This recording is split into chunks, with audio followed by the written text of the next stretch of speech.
સમગ્ર ગુજરાતમાં ખૂબ જ ચર્ચાસ્પદ રહેલી વાવ વિધાનસભાની પેટા ચૂંટણીમાં હાલ મતદાન ચાલી રહ્યું છે.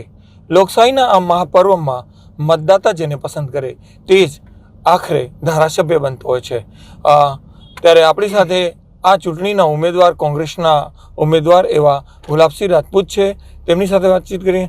ગુલાબભાઈ, ખૂબ જ હાઈ પ્રોફાઇલ ચૂંટણી રહી અને ખૂબ જ ધમાકેદાર પ્રચાર પ્રસાર પણ રહ્યો, શું કહેશો? ખૂબ ઉત્સાહ સાથે આ પેટા ચૂંટણી યોજાઈ રહી છે.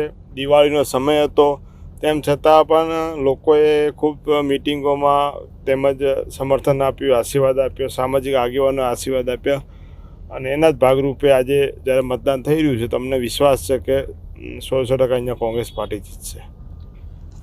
ગુલાબસિંહભાઈ, સવાલ એ ઊભો થાય છે કે આ એક સીટથી ન ભાજપને કોઈ ખાસ ફરક પડે છે, ન કોંગ્રેસને ફરક પડે છે. તે છતાં પણ આખી એક તરફ કેબિનેટ ઉતરી છે, બીજી તરફ કોંગ્રેસના પણ 100થી વધુ પૂર્વ ધારાસભ્યો મેદાનમાં છે, અપક્ષ પણ મજબૂત રીતે લડી રહ્યા છે. આટલું બધું થવા પાછળનું કારણ? એક સીટ આમાં સરકાર કંઈ બદલાઈ જવાની નથી, બની નથી જવાની, પણ કોંગ્રેસને એક સીટ આવશે તો વિરોધ પક્ષ મજબૂત થશે અને સરકારમાં એની અવાજ બની શકશે. બાકી ભાજપના 161ની જગ્યાએ 162 ધારાસભ્ય થશે. ભાજપને એનાથી કંઈ ફરક પડતો નથી. ભાજપનો ધારાસભ્ય થશે કે વિધાનસભામાં જઈને બોલવાનો નથી. કોંગ્રેસનો ધારાસભ્ય છે તો રજૂઆત કરી શકશે, વાત કરી શકશે અને હાલની સ્થિતિમાં પણ અમારે ભાજપ જોડે હરીફાઈ નથી, અપક્ષ જોડે હરીફાઈ છે.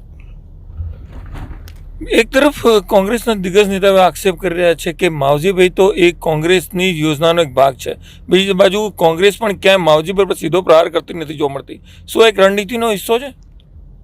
અમે તો કહીએ છીએ ત્રણેય ઉમેદવારને વાવના લોકો ઓળખે છે, મને ભાજપ કે પક્ષ. વાવના લોકો નિર્ણય કરવાનો છે કે ઉમેદવાર કોણ સારો છે, કોણ નથી, કોણ ઉપયોગી થશે, કોણ નહીં, વાવના લોકો નક્કી કરશે. કોંગ્રેસની યોજનાનો ભાગ છે માવજીભાઈ, આવા પણ ગંભીર આક્ષેપો થયા. સરકાર ભાજપની છે, અમારી યોજનાઓ ચાલતી હોય તો બહુ મોટી વાત કહેવાય.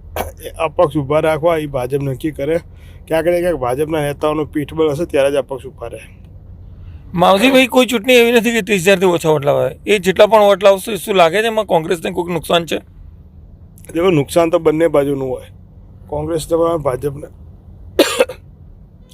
પણ માવજીભાઈ જે વોટ બેંક સાથે ગયા છે ક્યાંક ને ક્યાંક ભાજપ સાથે જોડાયેલી છે, એટલે વધુ નુકસાન ભાજપને થશે.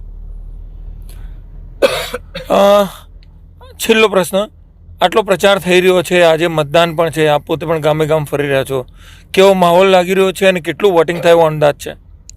70%ની આજુબાજુ વોટિંગ થશે એવો અંદાજ છે હાલમાં, અને કોંગ્રેસ સારા વોટથી જીતશે એનો અંદાજ છે.